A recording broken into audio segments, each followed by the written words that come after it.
In life, there are moments that seem fleeting but hold immense value, especially when we reflect on the impermanence of it all.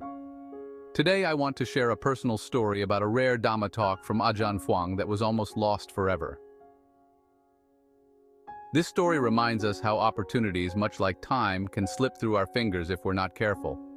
In the same way, every moment we have to meditate, to practice mindfulness, is precious. As we delve into this reflection, let's remember that our time here is limited and there's important work to be done in the present. A personal story. When I was a young monk, there was one time when Ajaan Fuang was invited to give some Dhamma talks in Wat Asokaram during the Rains retreat. It turned out he was able to give only one talk. After that, he got sick. At the end of the Rains, I went to Wat Asokaram for the Dhamma exams. It turned out that a monk had recorded the talk.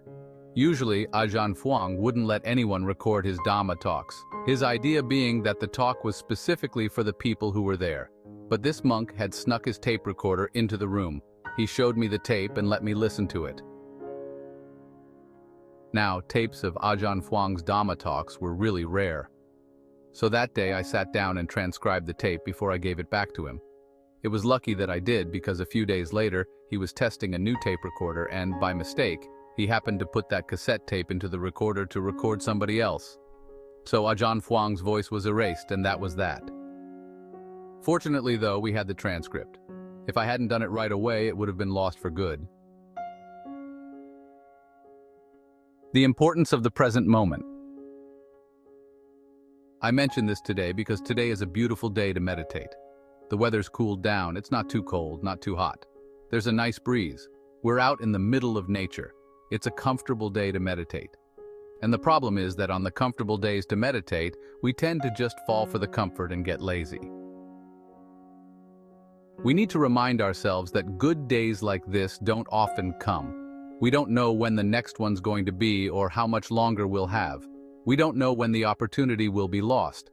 So now that we have the opportunity, now that we have the time, make the most of it.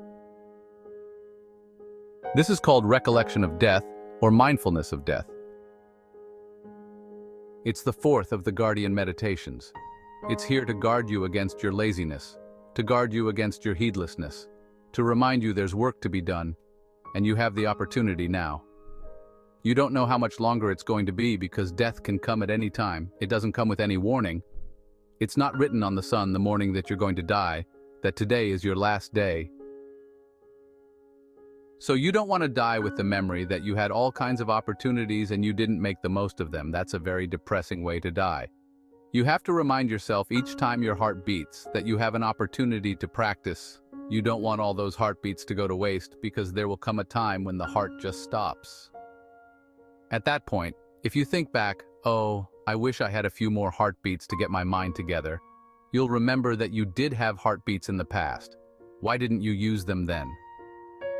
It's a sad thought.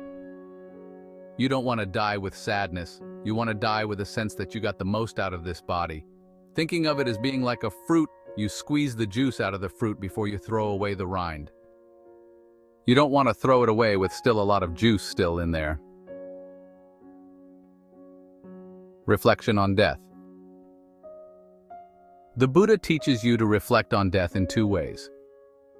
One is that every evening when the sun sets, you remind yourself that this could be your last night. Death can come very easily. Are you ready to go? If not, what in your mind would be the obstacle? Well, work on that obstacle right now. The same thing in the morning when the sun rises. This could be your last day. Are you ready to go? If not, what's the obstacle in your mind? Work on that obstacle right now. That's one kind of reflection. The other reflection is simply each time you breathe in, each time you breathe out, just tell yourself, may I live to complete this breath. There's a lot of good I can do with this breath. That thought brings you right into the present moment. But you notice, the thoughts on death don't stop with death. Then turn around and focus on your mind, the work that needs to be done with the mind and the work that can be done. It is work you can do. If it weren't something you could do, the Buddha wouldn't recommend thinking about it. He'd just say, well, Accept death when it comes, and that's it. But that's not the kind of Buddha he was, and that's not the kind of mindfulness of death he taught. Before death comes, try to do the most you can of what needs to be done. Your suffering needs to be comprehended, its cause needs to be abandoned, the cessation of suffering needs to be realized, and the path needs to be developed. There you are, 4 duties, work to be done. The Buddha never said to be in the present moment simply because it's a pleasant place to be or a wonderful place to be. He didn't say that your present moment awareness is unconditioned. He simply said, focus on the present moment because there's work to be done here. You don't know how much longer you've got in this lifetime, but you do know that you have now.